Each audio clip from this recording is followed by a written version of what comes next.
So hello বন্ধুরা, তোমরা সবাই কেমন আছো? আশা করছি ভালো আছো, আর আমিও ভালোই আছি। আবারও চলে এলাম তোমার সঙ্গে নতুন একটা ভিডিও নিয়ে। তো অনেক দিন বাদেই ভিডিও করছি, কারণ আমি একটু সমস্যাতে ছিলাম, তো যার কারণে কোনো ভিডিও তোমাদের সঙ্গে শেয়ার করতে পারিনি। যাই হোক, এখন থেকে কন্টিনিউ আমার ভিডিও তোমরা দেখতে পারবে। তো ভিডিও দেখতে গেলে কী করতে হবে তোমরা তো সেটা জানোই। যারা সাবস্ক্রাইব করোনি আমার চ্যানেলটিকে অবশ্যই সাবস্ক্রাইব করে দিও। আর দেখো, আমি বাড়ি থেকে বেরোয় আসলাম, বাড়ির সামনে তো আমার বউকে আর মাকে দেখতে পেলে ওদেরকে টাটা বাই বাই করে দিয়ে আমি বেরিয়ে পড়েছি। তো আমি এখন গাড়িতে আছি, আর গাড়ির পাশে যে দাদারা, আমার পাশে যে দাদাটাকে দেখতে পেলে, ও দাদা আর আমি একসঙ্গে যাচ্ছি, আর কয়েকজনে যাচ্ছি। যাই হোক, সবাই একসঙ্গে সবাইকে দেখতে পারবে।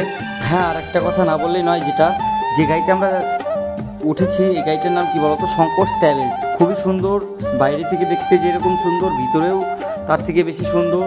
আর যে দাদাগুলো ছিল ডিপার্টমেন্টে, ওই দাদাগুলোর ব্যবহারটাও খুব সুন্দর ছিল।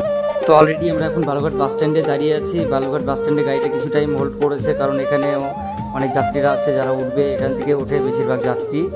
তো আমাদেরকে বললো তোমাদের যদি কোনো কিছু কেনাকাটা থাকে তো তোমরা কিনতে পারো, কারণ গাড়ি অনেক জায়গাতে হোল্ড করবে ঠিকই, কিন্তু এতটা টাইম হোল্ড করবে না, 2 মিনিট 1 মিনিটের জন্য হোল্ড করবে। আর ওই জায়গাতে দোকান খোলা থাকবে কি না তাও সন্দেহ আছে, যার কারণে আমরা ভারী কোনো খাবার কিনছি না, কারণ টুকিটাকি খাবারই কিনছি, যেরকম চিপস, বিস্কিট। এই আমার একটা পছন্দের খাবার ছিল, দেখলেই তোমরা কিনলো। আর আমাকে টোটনদা বলছিল যে তুমি নিবো নাকি তোমার জন্য আর একটা। আমি বললাম ঠিক আছে নিয়ে নাও, তো দেখতেই পেলে নিয়ে নিল। আমার একটা জিনিস কেনার বাকি ছিল, যার কারণে আমি আবার গঙ্গারামপুরে নেমেছিলাম। তো যাই হোক, সব কিছু কেনাকাটার পরে আমরা ফাইনালি কয়েক ঘন্টার বাদেই আমরা পৌঁছে গিয়েছি। দেখতেই পাচ্ছ আমার মুখ থেকে অবস্থাটা কেমন হয়ে আছে।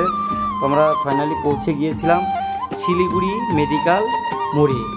তখন রাত্রি বাজে 3টা 45 মিনিট।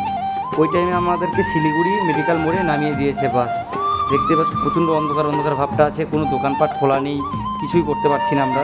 তো এখানে আমাদেরকে কিছু টাইম হোল্ড করতে হবে, মানে সকাল না হলে তো কোনো কিছু করতে পারছি না। আমরা যে জায়গাতে ছিলাম না, কী আর বলবো কষ্টের কথা, এতটা মশা, প্রচণ্ড মশার কামড় খেয়েছি। সকাল হয়ে গেছে, আমি আর টোটনদা যে দাদাটা ছিল আমার সঙ্গে, ওই দাদাটা আর আমি একটু ঘুরতে বেরিয়েছিলাম, যে একটু ঘুরে আসি আশপাশেটা। ঘুরতে বেরিয়েও শান্তি নেই, আকাশে মেঘ, এদিকে বৃষ্টি পড়তেছে 2-1 ফোঁটা করে। তো আমরা ওখান থেকেও আবার দৌড়াই চলে আসতেছি, কিছু করার নেই, থাকতে পারবো না বৃষ্টি, মানে ওইদিকের আবহাওয়াটা এমনই দেখলাম যে কখন বৃষ্টি আসবে কোনো ঠিক নেই। তো ফাইনালি আমরা রুমে চলে আসছি, সকাল হয়ে গেছে। তো আজকের ভিডিওটা এইটুকুই থাকছে। আর আমরা শিলিগুড়ি তো চলে এসেছি, কিন্তু শিলিগুড়ি থেকে কোথায় ঘুরতে যাব তো নেক্সট ভিডিওতে দেখতে পারবে।